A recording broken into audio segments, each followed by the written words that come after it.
first, live, local. This is Fox 12 Now. Hello, everyone. It is Fox 12 Now. I'm Greg Nibbler, and there's our live shot over Portland, Oregon. In case you haven't been outside yet, it's been raining all over the place. So that's a little bit of an example. I can't quite tell if there's some rain in Portland right now, but I bet there's more coming. Regardless, we appreciate you being here with us. So this is Fox 12 Now. We live stream here every weekday starting at 1 p.m., going throughout the afternoon, covering a broad range of topics live here from the Fox 12 Oregon newsroom. We're live streaming on Facebook and YouTube, our website, our app. So lots of places to find the show and also watch it afterward and share that show, share the segment, join in the discussions that we get to have. Right now, we are talking about a new book called American Flygirl from author Susan Tate Ankeny. It documents an amazing woman, Portland-born, did incredible things in the 30s and the 40s, a pilot, and even beyond that.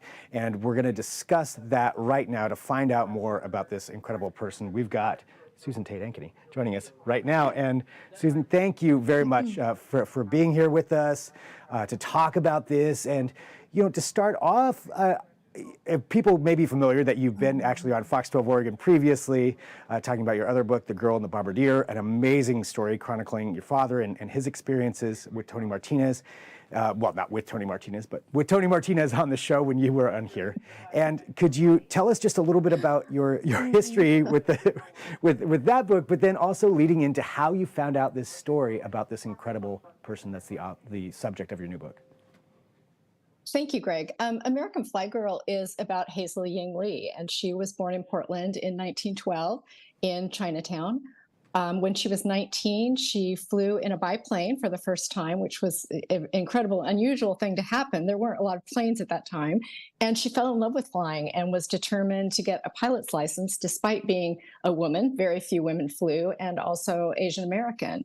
Very few Asian Americans were flying also. So that she accomplished her license within a year of her first flight and became the first Asian American woman to earn a pilot's license is a pretty incredible beginning to her whole journey.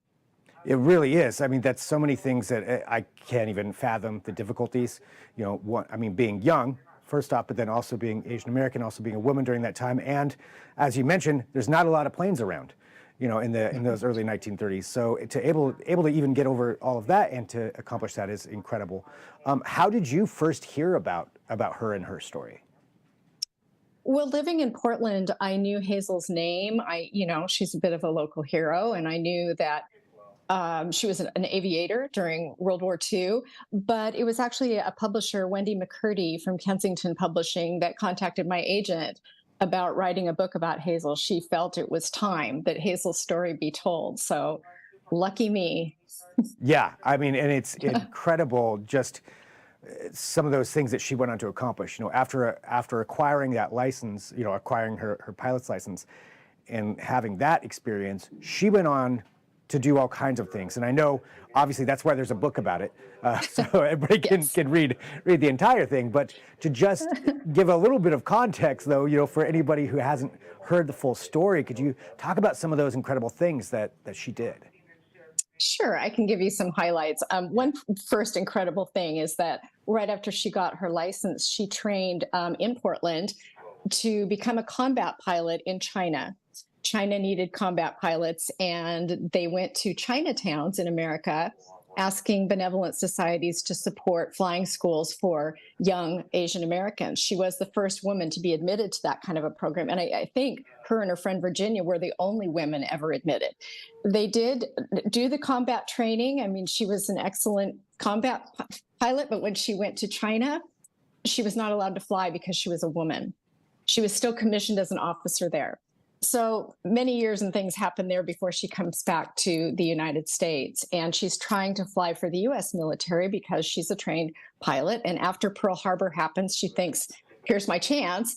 And they turn her down. She writes many letters and they say, no, you could be a secretary or a nurse, but we don't take women pilots. So an opportunity came up when Jackie Cochran started training women pilots to be WASPs, Women Airforce Service Pilots. And Hazel applied for that and started training to become a WASP. And that was what she did. After training, she flew aircraft in the United States, as all the WASPs did, to free up men for combat. I mean, amazing. Also frustrating that you wouldn't have, someone like her flying wherever she wants to be. But to, and that's part of those difficulties too. And that is part of the story of her, are some of those obstacles that she had to overcome. And I know there's a lot of those to detail in the book. Just to discuss that, could you maybe just give us a couple of those, those moments that really she had to overcome to do what she wanted to do? Well, from the beginning, living in our country, and at that time, the Chinese Exclusion Act was still making harsh discriminations against Chinese and Chinese Americans. So when she was growing up, pretty much she and her family and the community were kept within Chinatown. They weren't allowed to work outside of Chinatown unless it was a job like a stock room where they wouldn't be seen by the public. The public did not want to see Chinese and Chinese Americans at that time. So she, as she says, learned to be invisible. And that was something that appealed to her about flying and being in the sky. Nobody could see that she was a woman or Chinese. But back to the Exclusion Act that was in force then in Portland, they were not allowed to own homes outside of Chinatown or vote or sit on a jury. They did go to public schools because of the Constitution, of course, but separate public schools were set up for the Chinese because the Euro-American parents didn't want their kids going to school with Chinese people. So she was very familiar with discrimination, and being a woman on top of that, of course, at that time, she was not to have a job. She was to stay home, raise children, and take care of her parents. Wow. I mean, it's horrible that that's what she had to go through, but also it makes it even more incredible of just how, again, how resilient she was to go through all of this.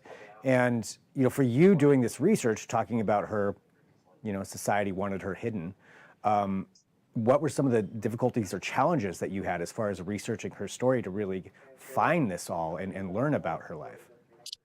It was surprisingly easy to find a lot about her because everyone loved her. Everyone she met loved her. So there were letters and all kinds of documents about her. The other women WASPs that she trained with and then became ferrying pilots with, it was a time of writing letters. And they wrote home. One, Mad Rutherford, a friend of hers, she wrote home every single day. And she talked about Hazel. And Hazel wrote letters. So I had a lot to go on, a lot to pull dialogue from for the stories. So I think that makes it a richer story to read. When you look at the legacy of someone like Hazel, do you see repercussions or still some of that legacy reflected in the city of Portland now? Yes and no. I mean, I think we're trying, but yes, there is still racial discrimination, and we still have a long way to go. What Hazel and the WASPs did, though, was set the tone for women working, and especially women eventually joining the military. But a woman did not fly in combat until 1994. And all of those women in World War II were trained. Hazel was trained as a fighter pilot in this country. And that took until 1994. And even then it was top secret. It was not to be told to the American public because it wouldn't be good news. Creative. In doing the research, and I love the fact that there was, a plethora for you to go on because she was so well loved here. What was maybe one of the most surprising things that you found throughout this while learning about and documenting Hazel's story? I think the most surprising thing, because I've lived in Portland my whole life, actually, pioneers, my ancestors were pioneers, and that there was this Chinese flying school. It was actually called the Chinese Flying Club on Swan Island that trained these 32 young Asian American men to go to combat in China. They'd never been to China. They didn't even actually speak the correct Chinese language. They spoke Cantonese on the Pacific coast, and they needed to speak Mandarin.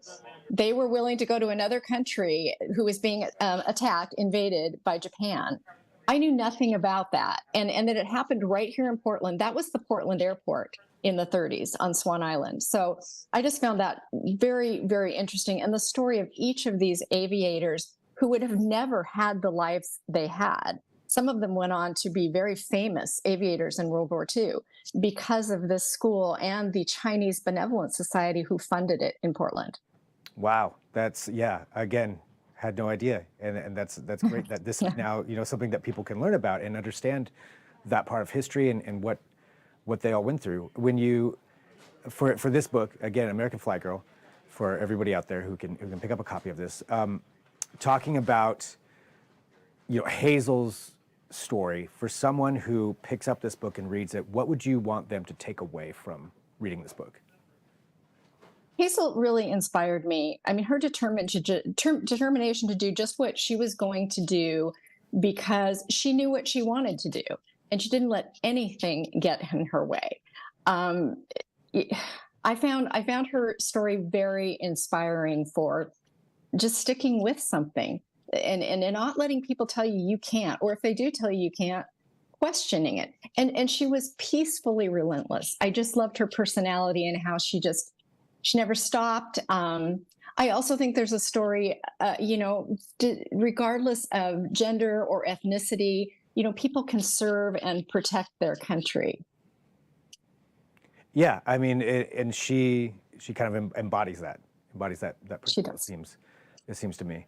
Well, there's so much to this, and we can't give everything away here, so I don't want to do that because I want to encourage people to go pick up American Flygirl. But is there anything else that you'd like to share with people that you learned that you think is important for people to take away from this?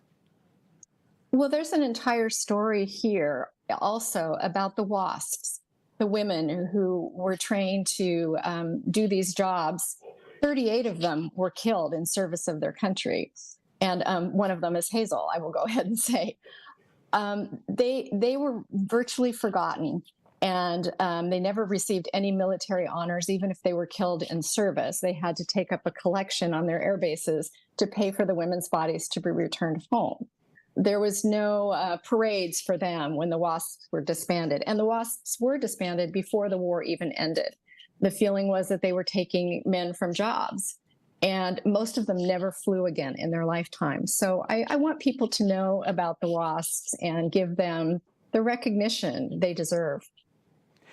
What's the reaction been like from the community as a whole? And I know, people may not have had a chance to read it necessarily, but knowing that you're doing this, have you heard from anyone so far? Yes, I've been very surprised. The reaction has been very good. I'm surprised at how many people didn't know anything about Hazel, and many people don't know anything about the WASPs or the indignities that they suffered. So yes, the response has been excellent. I'm very happy. Well, for everyone out there who wants to pick up a copy and learn more about Hazel and read your work, what is the best way for them to do that? It's at most bookstores, but my website, there's links there. SusanTateAnkeny.com is my website. And Susan, I'm just going to ask this, do you already have something else in the works for the next one? I do. Yes. All right. I know we can't spoil anything on here, but I just had to ask. So for everybody. I will tell you that I was not going to write about World War II anymore. I was not going to write about aviation anymore. And I am writing about another World War II aviator. So hey, I'm excited. I would imagine one story just leads to the next, and it probably ends up kind of does. Yeah. Well, Susan, thank you very much for joining us to talk about this. Congratulations on having us out and for telling the story of this amazing person and bringing more light. As you mentioned, some people didn't know. Now they're going to know, and this is going to help keep that legacy alive as well. So thank you very much for joining us here on Fox 12 Now. And thank you, Greg. Thank you. Really appreciate it. And for everybody watching, again, Fox 12 Now, we live stream here every weekday. So I'd just like to remind everybody of that. We continue throughout the afternoon. Coming at 2 p.m., we're going to be joined by Connor McCarthy, of course, one of our amazing reporters who is live down at Portland State. So we're going to be discussing everything that's going on down there. That's at 2 p.m. So whatever platform you're on, you can join me right back here. But you can always share this episode and, of course, share our interview with Susan on all of those platforms, Facebook, YouTube, website, and the apps. There's lots of places to do that. But we'll